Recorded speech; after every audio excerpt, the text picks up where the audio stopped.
when we talk about a company failing, we usually imagine like something dramatic. Oh, totally. Right, like a massive scandal, a catastrophic product launch, or, I don't know, the stock price just plummeting overnight. Yeah, a sudden, highly visible shipwreck. Everyone sees it happen. Exactly. But if you really look at how most organizations stall out, it's not a dramatic shipwreck at all. It's more like a massive, beautifully designed ocean liner where the navigation equipment is state-of-the-art and, the brass on the deck is perfectly polished, but Down in the engine room, nobody is actually shoveling coal. yes, nobody is shoveling the coal. And when the ship inevitably slows to a halt, everyone just stands around pointing fingers at each other, explaining in, like, great detail why it wasn't their specific job to hold the shovel. That image perfectly captures the silent killer of modern business. It's an accountability crisis. Right. It is quiet, it is systemic, and it completely paralyzes an organization from the inside out. And that hidden paralysis is our mission for today's deep dive. So for everyone listening, whether you are leading a massive corporate restructuring, trying to manage a small team, or, if you just want to understand why your own workplace feels like it's spinning its wheels, we are going to give you a shortcut today. A very much needed shortcut, yeah. Definitely. We're pulling from a deep stack of sources today. We've got a textbook chapter on accountable culture by Westover, a research module on fostering accountability for organizational transformation, and a slide deck focused specifically on individual interventions. Our goal is to hand you the framework to spot this dysfunction and actually build real lasting accountability. And, the central paradox we have to start with is this. If accountability is universally recognized as critical for success, why do so many smart, well-funded organizations fail to achieve it? Okay, let's unpack this. Mm-hmm. We probably need to start by defining what accountability actually is. Because based on the research, it is absolutely not just hitting your quarterly targets or, showing up to the Zoom meeting on time. Far from it. The material defines accountability as a fundamental obligation and a willingness to accept responsibility for your actions. A willingness, that's a key word. Exactly. It is an internal mindset before it is an external metric. The text actually highlights a really piercing quote from the playwright Molière to illustrate this. He said, "It is not only what we do, but also what we do not do for which we are accountable." Wow. That concept of the sin of omission is heavy. I mean, it means you can't just keep your head down, do your specific tasks, and, ignore the fire burning in the cubicle next to you. Right. And if you do ignore that fire, you run headfirst into Anton Chekhov's warning, which is also in the research, only entropy comes easy. Entropy, right. Chaos. Yeah. Without constant, deliberate energy injected into the system, a culture naturally degrades into chaos. When that deliberate energy is missing, organizations develop what the research calls crippling habits. These deeply embedded dysfunctions. Exactly. And there are 5 main ones. We're talking about an absence of clear directives, a lack of accountability, constantly rationalizing inferior performance, an aversion to risk and change, and perhaps the most dangerous one, planning in lieu of action. Planning in lieu of action.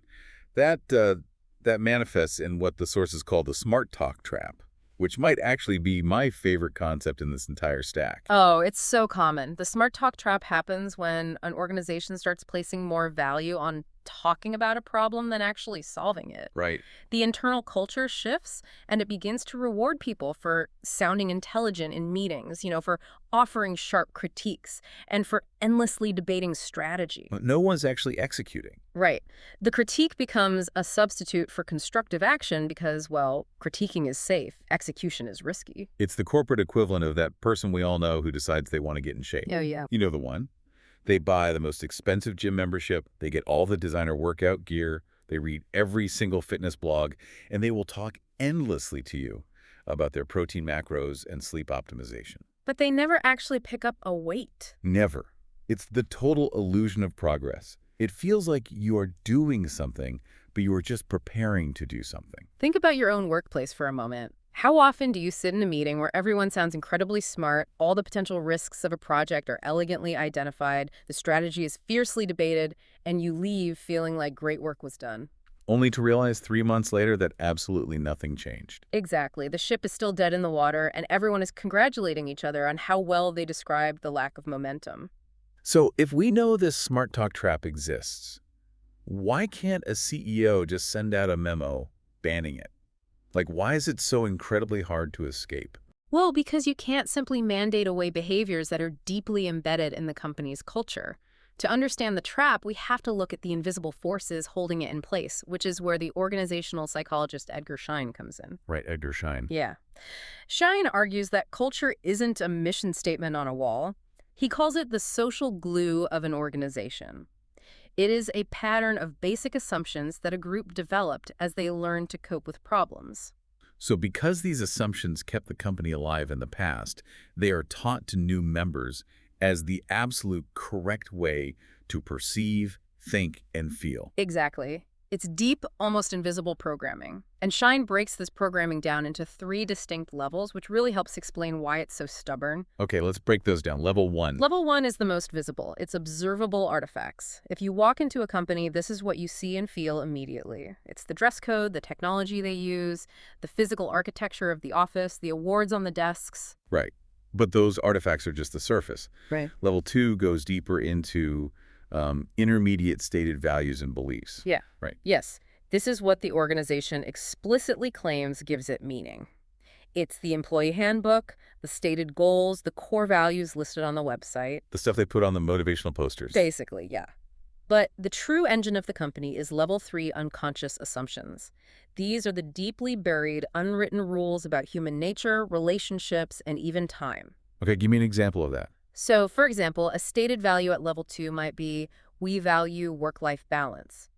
But the level 3 unconscious assumption might be, if you aren't sending emails at 10 p.m., you aren't actually committed to the team. And level 3 always wins. Because it's operating below the surface. People don't even realize they're following these rules. They just know that, the person who logs off at 5 p.m. never gets promoted. Precisely. This deep layering is exactly why a strong organizational culture is considered a sustainable competitive advantage. It is nearly impossible for competitors to imitate. Because you can't copy something you can't see. Right. A rival company can copy your software, they can undercut your pricing, but they cannot easily replicate the deep, unconscious level of how your people operate together to solve problems. But wait, I have to push back here. If the most impactful layer of a company's culture, that third level, is completely unconscious, how on earth does a leader actively change it? I mean, if I am brought in to fix a broken, unaccountable culture, aren't I basically fighting a ghost? You are, which is why sweeping corporate mandates fail. You cannot change the collective unconscious culture directly. Organizations do not change, individuals do. Wow. Yeah. The only way to shift those deeply held assumptions is by systematically changing how individual employees experience their day-to-day work.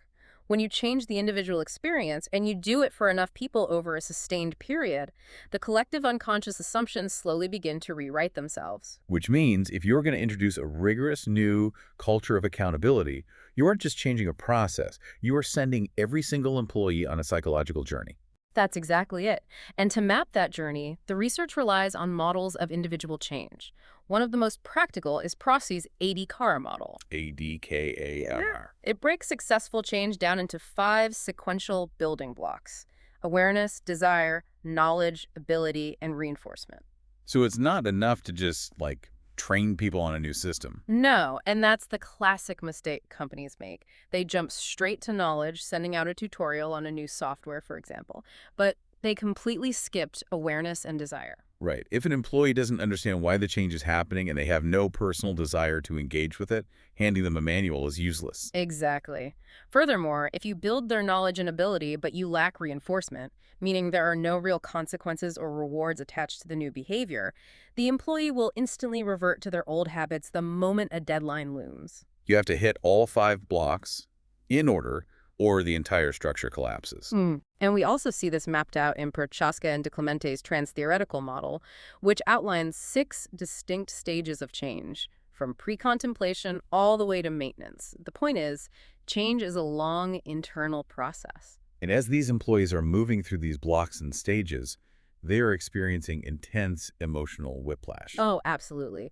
The literature on the psychology of transitions makes this very clear, and they actually map this against the Kubler-Ross emotional change curve. Oh, the stages of grief: denial, anger, bargaining, depression, acceptance. Exactly. We often think of change as just the start of something new, but psychologically, every transition must begin with an ending.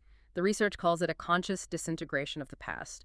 Employees have to let go of their old practices, their old power dynamics, and their old comfort zones. And that disintegration brings up very real grief. It brings up anxiety, shock, and blame. Leaders love to ignore this phase because it's messy and uncomfortable, but you really have to allow people to mourn the old way of doing things. Because once they let go, they drop directly into the second phase of transition, the neutral zone. Here's where it gets really interesting. The neutral zone is the wilderness. The old reality is gone, but the new reality hasn't fully materialized yet. It is characterized by confusion, a severe drop in productivity, and just a pervasive feeling of being in a fog. It reminds me of a major kitchen remodel. Oh, that's a good way to look at it. Right. Like the old kitchen has been completely gutted down to the studs. That's your ending phase. But the new custom cabinets and appliances are stuck in a shipping container somewhere. That's the new beginning. So right now you are in the neutral zone. You are sitting on the floor of your living room, eating a sad microwave meal off a paper plate, and you are absolutely miserable wondering why you ever started this project. And what do leaders do when they see their employees eating microwave meals? They panic. Organizations hate the neutral zone because it looks like failure. So they try to rush everyone straight to the new beginning. They demand immediate high performance in the new system. But you can't just demand that the cabinets install themselves. Right. If you rush the neutral zone, the change fails.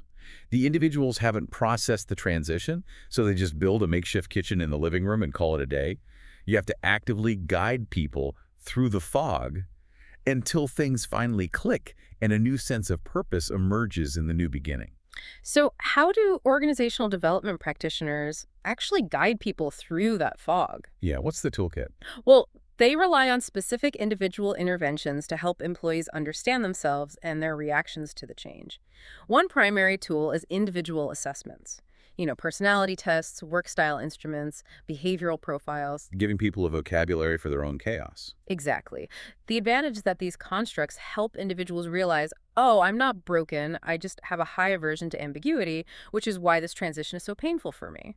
However, there's a massive caveat in the literature. Which is? Employees often harbor a deep fear of being figured out or stereotyped by management. Oh, for sure. Which is why the cardinal rule in the research is that these assessments must never be compelled. It has to be an invitation. If it becomes a weapon for HR to categorize people, it destroys trust. That same philosophy applies to workplace coaching. True coaching during a transition is not about a manager diagnosing a broken employee and handing them a prescription. Right. It is a one-on-one dialogue fiercely focused on the present and the future. A coach listens for where a person is self-sabotaging, but more importantly, they look for stuckness or moments of unconscious, brilliant strengths the employee doesn't even realize they have, and helps amplify them. And a major part of that coaching process relies on a communication framework called the Johari window, which I found fascinating. It's a way to map human interaction. Imagine a window with 4 panes. These panes represent what is known and unknown about you, both to yourself and to the people you work with. Yes. And the goal during a chaotic transition is to shrink 2 very specific panes of that window to improve how the team functions. First, you need to reduce your blind spot. These are the behaviors that everyone else in the office sees clearly, but you are totally oblivious to. Like the fact that you aggressively interrupt people when you're stressed. You have no idea you're doing it, but your entire team is secretly annoyed by it. Right. And the only way to shrink that blind spot is by actively soliciting honest feedback. You have to pull that information into the open. And then there's the second pane. Yes. The second pane you want to shrink is your hidden area. These are the things you know about yourself. Maybe you are terrified of the new software system, or you're dealing with severe burnout, but you keep them strictly hidden from your peers out of self-protection. So what does this all mean? You shrink the hidden area through self-disclosure, right? You admit to the team that you are struggling with the software. Exactly. You open up. But here is where we hit a massive structural reality check. I'm glad you brought that up because I have a serious pushback on the Johari window. Shrinking that hidden area requires an immense amount of vulnerability. In a cutthroat corporate environment, or even just a moderately competitive one where layoffs are a reality, isn't it incredibly dangerous to voluntarily disclose your weaknesses? I mean, if you tell your boss you don't understand the new system, you just gave them a reason to replace you. You are hitting on the exact reason why change initiatives crash and burn if the culture hasn't been prepped. You are completely right. It is deeply dangerous in a toxic environment. This is why the sources stress that before you can deploy tools like the Johari window, Leadership must establish a non-judgmental, safe atmosphere first. Psychological safety. Yes, if the culture heavily punishes mistakes, no one will ever disclose their hidden areas. They will violently reject any feedback about their blind spots, and everyone will stay forever stuck in the neutral zone. And this is also why coaching must be completely voluntary and focused on the client's inherent strengths. So the psychological safety protects the individual journey. But let's say a leader actually achieves that. People are communicating, the fog is lifting, and individuals are ready to take ownership. How do you structurally lock this new accountable mindset into the actual DNA of the company so it doesn't just, fade away in a month? This is where we move from psychology to hard strategy. The text quotes the legendary executive Larry Bossidy, who states unequivocally, execution is not detail work beneath the dignity of a leader. It is their most important job.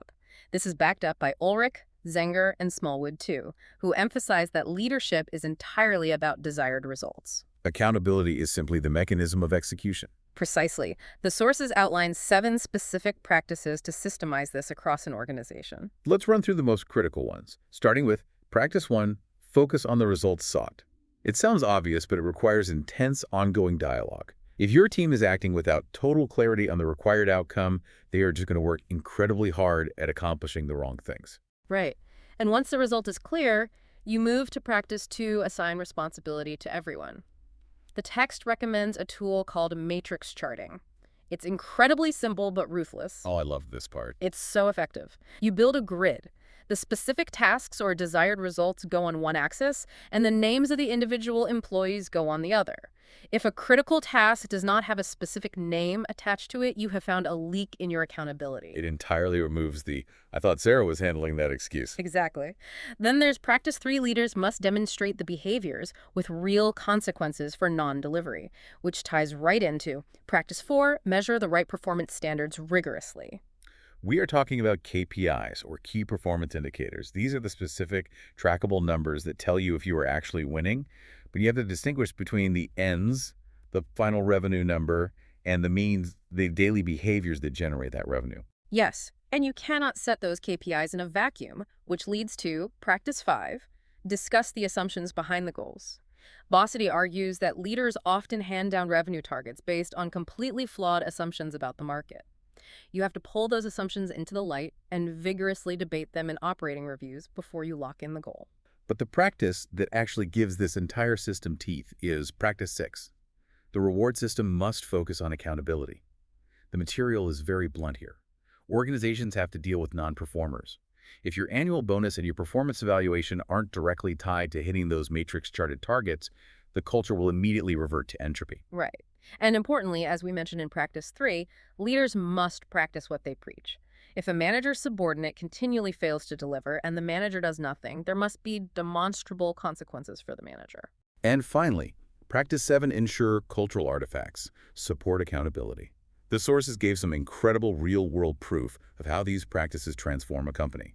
Like the healthcare case study, where they reduced silos by building cross-functional care teams with clear KPIs, and it resulted in genuinely better patient outcomes. Or the retail case study, where they empowered frontline employees with clear goals, which drove massive improvements in customer satisfaction. But the one that really stood out to me was Continental Airlines during their massive turnaround. They utilized Practice 7 perfectly. They needed to visually prove the culture had changed. Exactly. They established a rigid bonus system tied strictly to on-time flights, which hits the reward practice. But they also arranged massive, highly visible corporate celebrations every time a milestone was hit. And here is the absolute kicker. Executives were visibly required to work on holidays alongside the frontline staff. Wow. That connects beautifully back to Shine's first level of culture. Seeing the executives hauling luggage on Thanksgiving is a powerful, observable artifact. It proves, to the deepest unconscious level of the employee culture, that the new rules apply to everyone. It proves it isn't just smart talk, it is execution. When we synthesize this entire stack of material for you listening today, the major takeaway is that accountability is not a buzzword you can just throw into a slide deck. No, it's not. It is a highly measurable, deeply psychological process. It requires understanding the invisible assumptions of your culture, guiding individual human beings through the terrifying emotional fog of the neutral zone, and ultimately locking those new behaviors into place with hard, strategic reward systems and matrix charts. It's a complete ecosystem. If you want the ocean liner to move, you don't just buy a new navigation system, and you certainly don't just, yell at the people in the engine room. You have to physically connect the engine to the bridge. But before we wrap up, I want to leave you with a final thought to mull over as you analyze your own workplace this week. We have spent this entire deep dive exploring how to build a culture of rigorous, inescapable accountability. A place where every goal is tracked on a matrix and every failure to deliver on time has a strict consequence. Right. But what happens to experimentation in that environment? Does a hyper-accountable culture accidentally kill the grace required for wild, messy innovation? If everyone on the team is terrified of missing a KPI, who is going to risk trying a totally unproven, radical new idea that might fail? That's the real tension. Think about how your own organization balances the relentless demand for results with the absolute freedom required to fail brilliantly. Until next time, keep digging deeper,